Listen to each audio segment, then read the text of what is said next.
मोहनचन्द्र अधिकारी र केपी ओली यी दुईटै मेरो डेरामा 2 महिनासम्म चाहिँ मजदुर बस्तीमा बस्नु भएको थियो। विराटनगरको महेन्द्र क्याम्पसमा महेन्द्र मोरङ कलेजमा पढ्ने ठिट्नो केटो मलाई पनि पाल हुन्छ। ऊ कति न बुढो भाइ जस्तो। केपीले फकाउलान् कमरेड तपाईँलाई, फेरि फकिनु होला है, ख्याल गर्नुहोस्। किनभने अस्तिको उनको आमसभा फ्लप खाएछ। गफाके 3 लाख को मान्छे आए 25,000। केपी सुध्रिनेवाला छैनन्। चट्ट प्रधानमन्त्री भइसकेपछि पुक्क लात हानेर प्रचण्डलाई तल ढाल्नु। अस्तिको तपाईँले देख्नुभएको होला बाटामा केपी बा। अब यो घरमा कसरत गर्ने धेरै भए, जम्मैलाई एउटै खुकुरीले छ्याक्क काट्दिन्छु, म एक्लै बस्छु ठानेर जम्मैलाई खुकुरी पार्यो।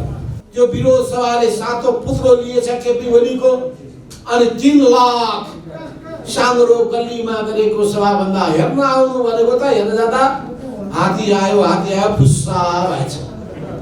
बिचरा ओलीले त्यत्र 50 कति करोड खर्च गरेर बोलाएको मान्छे नै फेला परेन।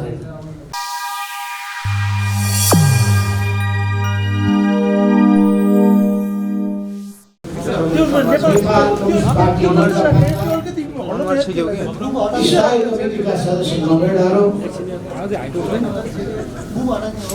जी फन्डका मजदुर आन्दोलनका नेता कमरेडहरू र सम्पूर्ण उपस्थित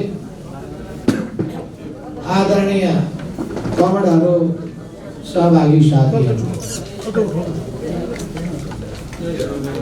आज विशेष सन्दर्भमा तपाईहरु यहाँ उपस्थित भएको छ। यो कुन सन्दर्भमा उपस्थित भएको छ भन्ने सन्दर्भमा हाम्रो सामु राखिएको ब्यानरले प्रश्न पारेको छ। असंवैधानिक संसद विघटनका सन्दर्भमा ट्रेड युनियनको भूमिका बारे यो भेलाको आयोजना गरिएको छ। र भर्खरै भीमज्वाला कमरेडले तपाईहरु सामुनेमा र यहाँ मञ्चमा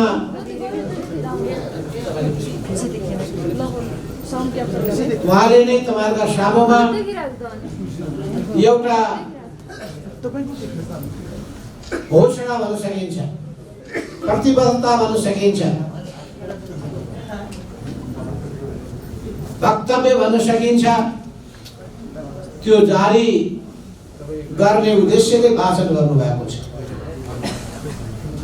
र धेरै कुराहरू तपाईहरुका बीचमा आइसकेको छ। तपाईहरुका सामु उपस्थित हुँदाखेरि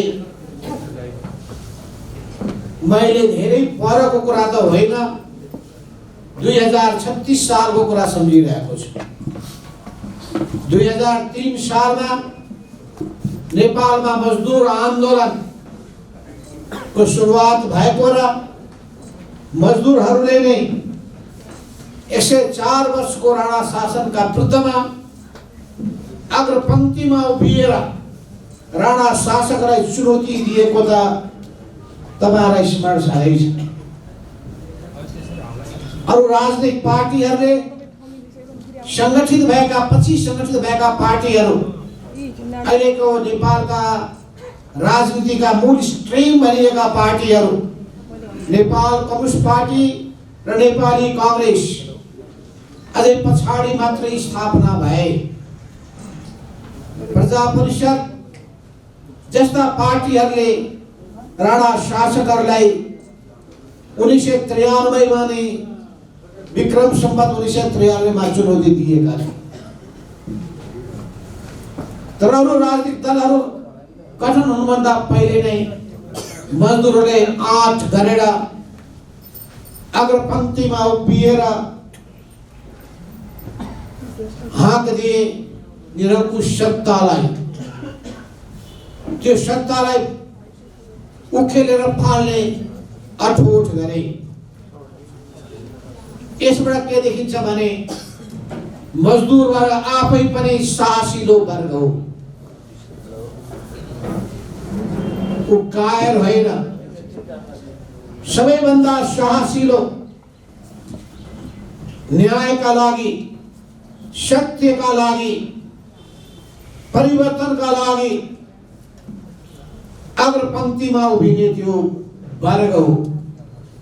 यो वर्गको महत्त्वलाई 1848 को घोषणा पत्रमा, सन् 1848 को घोषणा पत्रमा कार्ल मार्क्स र फ्रेडरिक एंगल्सले लेख्नुभयो र उहाँले सबभन्दा पहिलो नारा दिनुभयो, विश्वभरिका मजदुरहरू एक हौ। पहिलो आह्वान गर्नुभयो मजदुरहरूलाई र भन्नुभयो, यही सर्वहारा वर्गको अगुवा जस्ता, मजदुरहरूको अगुवा जस्ता कम्युनिस्ट पार्टी हुन सक्दछ र कम्युनिस्ट पार्टीको पहिलो आधार भनेकै मजदुर वर्ग हो, सर्वहारा श्रमजीवी वर्ग हो, मेहनतकश जनता हो, श्रमजीवी जनता हो। त्यस हुनाले उनीहरूमा नै त्यो चेतना, उनीहरूमा नै त्यो जागरण, उनीहरूमा नै त्यो संगठन, उनीहरूकै परिचालन र उनीहरूकै पहल कदमीको आवश्यकता रहेको छ। समाज बदलिने जिम्मेवारी सबैभन्दा पहिले सर्वहारा वर्गको, किनभने सबैभन्दा बढी अन्याय, अत्याचार, शोषण, उत्पीडन भोगिरहेको यो समुदाय अझै भन्नुहुन्छ भने बस्ने बास पनि नभएर अनि एउटा ज्यालामा नै जीवन यापन गर्नुपर्ने अवस्थामा पुगेर उनीहरूले आफ्नो श्रम, शीत, पसिना सबै बगाएर अनि सारा जनसमुदायका आवश्यकताहरू परिपूर्ति गर्नका लागि उत्पादन गरेर, ती उत्पादन गरेर नै बजारमा पुर्याउने, जनतासम्म पुर्याउने त्यही श्रमजीवी नै सबभन्दा बढी शोषित भए। सबैभन्दा बढी काम गर्दाखेरि पनि न्यायोचित ज्याला पाएन। त्यस हुनाले उनीहरूले भने 8 घण्टा काम, 8 घण्टा आराम र 8 घण्टा उनीहरूले मनोरञ्जन। यी काम, आराम र मनोरञ्जनका लागि पहिलो नारा दिने थिए श्रमजीवी वर्ग हो। विश्वव्यापी रूपमा चलेको त्यो मजदुर आन्दोलन त्यसले सबै समुदायलाई घचघच्यायो। आफ्नो अधिकारको निम्ति अघि बढ्नु पर्दछ भन्दै महिला समुदायलाई सबभन्दा बढी प्रेरित गर्यो। समान अधिकारका लागि, न्यायोचित ज्यालाका लागि, न्यायोचित सम्मानका लागि सबैलाई उनले उत्प्रेरित गर्यो। यसरी संघर्षको मोर्चामा अगाडि बढेको यो श्रमजीवी वर्ग, यो मजदुर वर्ग पछि संगठित रूपमा आइसकेपछि कम्युनिस्ट विचार अंगीकार गर्नुपर्ने र समाजवादको दिशामा अगाडि बढेपछि मात्रै आफ्नो कल्याण हुन सक्दछ भन्ने मान्यता राखेर कम्युनिस्ट पार्टीहरू गठन हुन थाले। मार्क्सवाद, लेनिनवादले बाटो देखायो, आम जनतालाई संगठित गर्न थाल्यो र एउटा मजदुर वर्गले मात्र पुग्दैन, त्यसले अगुवाई गर्ने हो र उनले समाजका सबै वर्गहरूलाई जसलाई परिवर्तन चाहिएको छ, जसलाई न्याय चाहिएको छ, जो समानताको निम्ति लडिरहेको छ, हक र अधिकारको निम्ति जुधिरहेको छ, ती सबैलाई साथमा लियो भने शक्ति बलियो हुन्छ।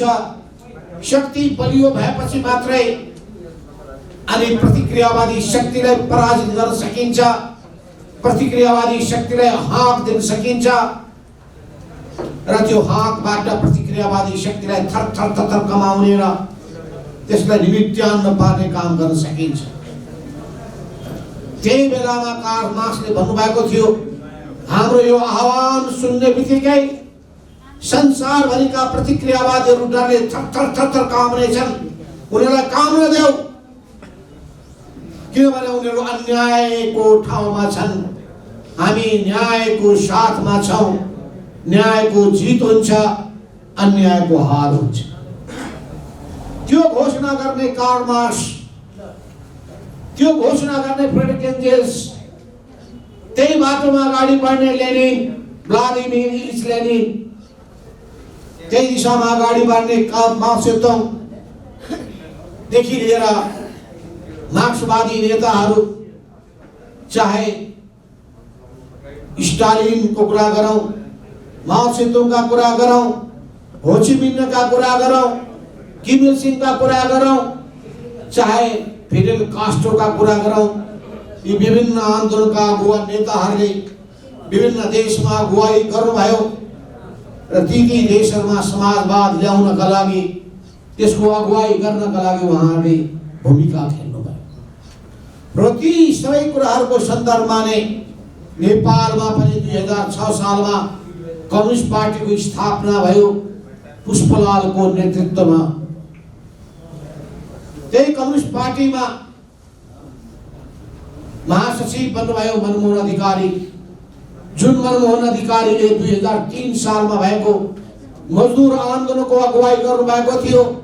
विराटनगर जुट मिलका मजदुरहरूको उहाँले अगुवाई गर्नुभएको थियो।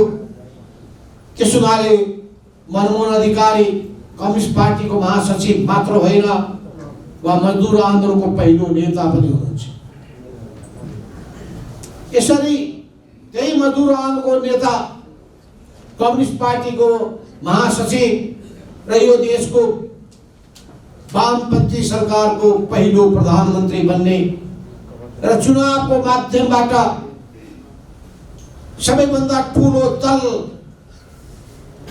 हैसियतमा पुग्ने र त्यो दलको हैसियतमा सरकार सञ्चालन गर्ने र सरकार सञ्चालन गरेर सबैभन्दा लोकप्रिय कामहरू गरेर आम जनताको हृदयमा स्थापित भएर आजसम्म कम्युनिस्ट आन्दोलन अगाडि बढिरहेको छ।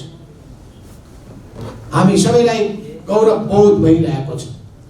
त्यही कम्युनिस्ट पार्टीका हामी योद्धाहरू हौं। त्यही कम्युनिस्ट आन्दोलनमा लागेका जुटेका हामी सहयोद्धाहरू हौं र तपाईहरुको साथमा हामी निरन्तर अगाडि बढिरहेका छौं। मलाई पनि गौरव बोध हुन्छ। त्यही विराटनगरको मजदुर फाँटमा, मजदुर क्षेत्रमा, विराटनगर जुट मिलको छेउको, रघुपति जुट मिलको छेउको, गणपति कटन मिलको छेउको प्राङ्गणमा हामीले मजदुरहरूको भेला गरेका थियौं। म आफै त्यो भेलामा म पुगेको थिएँ 2028 सालमा। त्यहाँका मजदुर नेताहरूको बीचमा मैले राजनीतिक प्रशिक्षण गरेका थिएँ। प्रत्येक बेलुका बेलुका मजदुरहरूको घर घरमा गइकन मजदुरहरूलाई संगठित गर्दै, बोलबन्द गर्दै र त्यसै सिलसिलामा नै मुकुन्द न्यौपानेसँग मेरो भेट भएको थियो। त्यो बेलाका झापाली आन्दोलनका नेताहरूमध्ये पहिलो भेट हुने व्यक्ति भनेको मुकुन्द न्यौपाने हो। आज कति खुसी लागेको छ भने आज हामी एउटै मोर्चामा सँगसँगै उभिएका छौँ। हाम्रो मुटुको धड्कन एकै साथ धड्किरहेको छ। मन मिलेपछि त मुटुको धड्कन पनि सँगसँगै धड्किन्छ। मन मिलेपछि त जिउ त त्यतिकै तङ्ग्रिहाल्छ, फुर्तिलो भइ नै हाल्छ। 28 सालदेखि अहिलेसम्म जोड्दाखेरि कति वर्ष भयो? 49 वर्ष भइसकेका छ। तपाईहरु मध्ये कति त 49 वर्षको हुनुभएको पनि छैन होला। 55 वर्षको हुनुहुन्छ भने पनि त्यो बेलामा 6 वर्षको सानो बच्चो, सानी छोरी टुकु टुकु हिँडिरहेको स्थिति हो। यो लामो यात्रामा हामीले धेरै उतार र चढाव देखेका छौँ।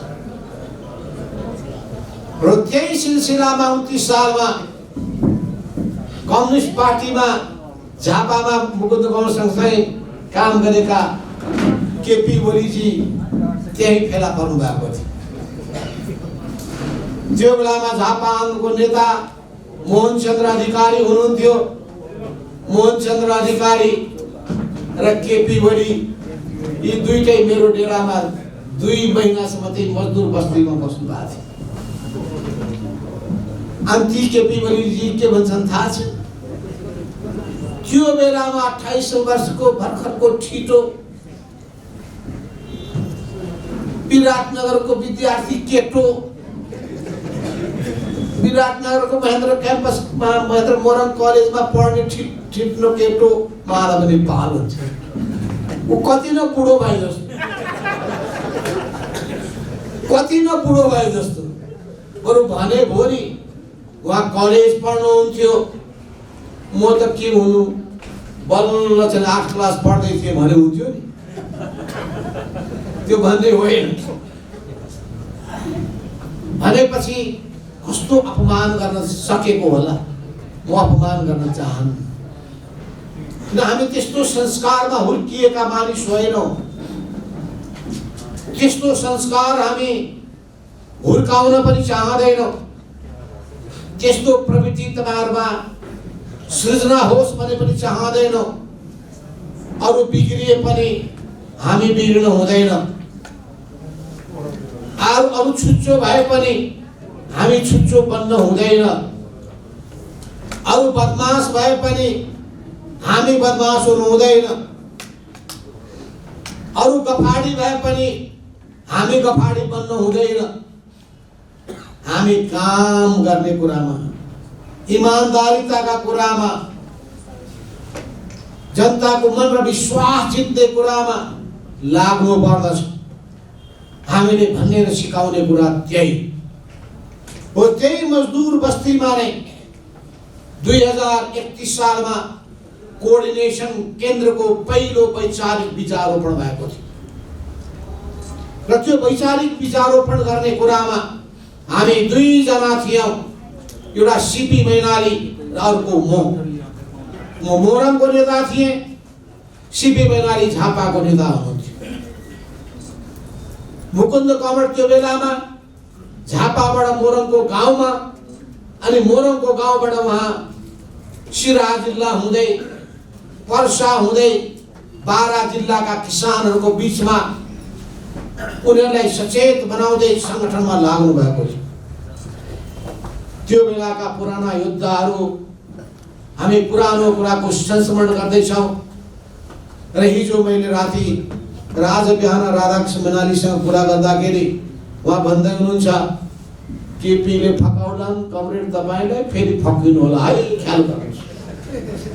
किनभने अस्तिको उनको आमसभा फ्लप खाएछ। गफाके 3 लाखको मान्छे आए 25,000। त्यसो हुनाले फेरि तपाईँ त फकिहाल्ने मान्छे हो, फकाउलान् है। मैले त उहिले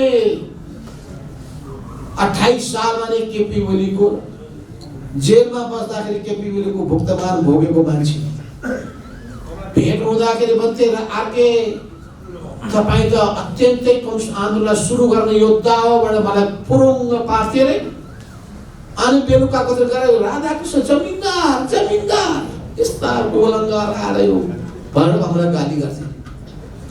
सामुन्नेमा मिठो कुरा गर्ने, पछाडि गएर चाहिँ मलाई पुरै विरोध गर्ने काम गर्थे। उहाँले 28 सालको कुरा सुनाउँदै हुनुहुन्थ्यो मलाई। अनि हो र भनेर मलाई थाहै थिएन। आज पो सुनाउनु उहाँले। उहिलेदेखिको बानी हो, तपाईँहरूलाई त झन् के थाहा छ। उहिलेदेखिको त्यही चरित्र हो, स्वभाव हो। नानीदेखि लागेको बानी घट्दो रहेनछ। छानी खान थाहा छ है, नानीदेखि लागेको बानी। त्यस हुनाले मैले भन्ने गर्छु कि हाम्रो वामदेव कमरेड अझै पनि केपी ओली सुध्रिन्छन् कि भनेर लाग्नु भएको छ। उहाँको भावना पवित्र छ। त्यो भावना पवित्र भएको हुनाले बेग्लै कुरा हो। तर मैले भन्ने गरेको छु, त्यो बालुवा टारको बालुवा पेरेर तेल निस्किनेवाला छैन। तपाईँ फेर्नुहोस्, तेल निस्किँदै। केपी सुध्रिनेवाला छैनन् र उनको अहंकार बढ्दै गयो। यसको कारण के हो भने उनमा कम्युनिस्ट आन्दोलन प्रतिको निष्ठा र आस्था कमजोर हुँदै गयो। कम्युनिस्ट आन्दोलन प्रतिको प्रतिबद्धता कमजोर हुँदै गयो। उनले मार्क्सवादलाई अवसरवादको रूपमा बुझ्न पुगे र आफ्नो स्वार्थको साधन बनाउन चाहे र त्यही स्वार्थको साधन बनाउँदै त्यसैको भर्याङ चढ्दै, कम्युनिस्ट पार्टीको भर्याङ चढ्दै, विभिन्न नेताहरूको भर्याङ चढ्दै अनि हुँदा पछि त पुष्पल दाहाल हाम्रो पार्टीका अध्यक्ष उहाँको भर्याङ चढ्दै चट्ट प्रधानमन्त्री भइसकेपछि पुक्क लात हानेर प्रचण्डलाई तल ढाल्नु। अनि त्यसपछि भने ल देखाइदिएँ मैले, कुर्सी ताक्छु, कुर्सी नै भाँचिदिन्छु। यो केपी ओलीको धेरै चर्चित रूप बनायो। जसले मेरो कुर्सी ताक्छ अनि उसको लागि म कुर्सी भाँचिदिन्छु। यस्तो मनस्थितिको, त्यस्तो मानसिकताको मानिस असल हुँदाखेरि के हुन्छ भने उसको तपाईले व्यवहार सहज हुन्छ। अझै कम्युनिस्ट आचरण भएको मानिस भएपछि त लामो यात्रा हुन सक्दछ, किनभने ऊ सिद्धान्त प्रति प्रतिबद्ध हुन्छ। उसको मिशन समाजको परिवर्तन हुन्छ। ऊ निजी स्वार्थमा लाग्दैन। तर केपी ओली अस्तिको तपाईले देख्नु भएको होला, बाटामा केपी बा फोटै फोटा, कति फोटा चाहियो। पहिले चाहिँ केपी को विरुद्धको आन्दोलनमा जुटेका एकजना साथीले फकाएर लगेछ। त्यो थियो नि म्यादी प्रहरी खाली भएको ठाउँ, केपी ओलीको केन्द्रीय कमिटी म्यादी। त्यो म्यादीमा चाहिँ उनलाई फकाउन खोजेछ, केन्द्रीय सदस्य बनाइदिन्छु भनेर। अनि उनलाई पनि एउटा हातमा झण्डा दिएछ पद्मकन्या क्याम्पसमा। त्यो देख्ने बित्तिकै त्यो च्यातेर मसँग बेलुका आएर भने कस्ताको पछि लागिएछ बन्दी भएछ कमरेड, मैले त चिन्नै सकेका थिइनँ, तपाईँले चिन्नु भएको पर्यो। यो त केपी ओलीको गुट भनेमा त कम्युनिस्ट आचरण छँदैछ। यो त व्यक्तिको पूजा पो गर्न लगाउँदा रहेछ त। त्यहाँ सिद्धान्त छैन, नीति छैन, विचार छैन, क्रान्तिकारी चिन्तन छैन, क्रान्तिकारी सोच छैन, परिवर्तनको संकल्प छैन। गफै गफ। ती गफका सन्दर्भमा कमरेड मदन भण्डारीले भनेको कुरा तपाईँलाई याद छ। उहाँले के भन्नुहुन्थ्यो थाहा छ? कुराले चिउरा भिज्दैन। उहाँको भाषण चर्चित भाषण हो। कुराले चिउरा भिज्दैन। केपी ओली कुराले चिउरा भिज्न उज्याउन खोज्छ। तर उहाँ मदन भण्डारीको उत्तराधिकारी भनेर दावा गर्नुहुन्छ। मदन भण्डारीको खूब रामनामी जप्न खोज्नुहुन्छ। उहाँलाई त्यो अरू त्यो पनि भर्याङ मात्रै हो। उहाँको मदन भण्डारीको नाम बेचेर आफ्नो स्वार्थ साधन गर्न चाहने उहाँको चाहना मात्रै। त्यसो हुनाले उहाँहरूको त्यो कुनै पनि भ्रममा तपाईँहरू नपर्नुहोस्। आज जुन स्थिति भएको छ त्यो स्थितिको निम्ति पूर्णतः जिम्मेवार केपी ओली नै हुन्। अवश्य हाम्रा पनि कमजोरी रहे। मलाई पनि भन्छन् साथीहरू, तपाईले उहिले प्रधानमन्त्री नबनाएको भए त यो माथि उठ्नै सक्ने थिएन। तपाईले माया गर्नुभयो, प्रधानमन्त्री बनाइदिनु। तपाईले माया गर्नुभयो, सबै अवसरहरू दिनुभयो। तर जति अवसर दिए पनि उले कहिले पनि गुण मान्दैन। बुझ्नुहोस्, जति अवसर दिए पनि कुनै गुण मान्दैन, कुनै चरित्र उनमा छैन। त्यस हुनाले उनका सबै एक एक गतिविधिहरूको तपाईसँग हामीले चर्चा गर्ने हो भने, एक एक विवरण राख्ने हो भने तपाईहरु बल्ल ओहो यस्तो पनि हुँदो रहेछ भन्ने लाग्यो।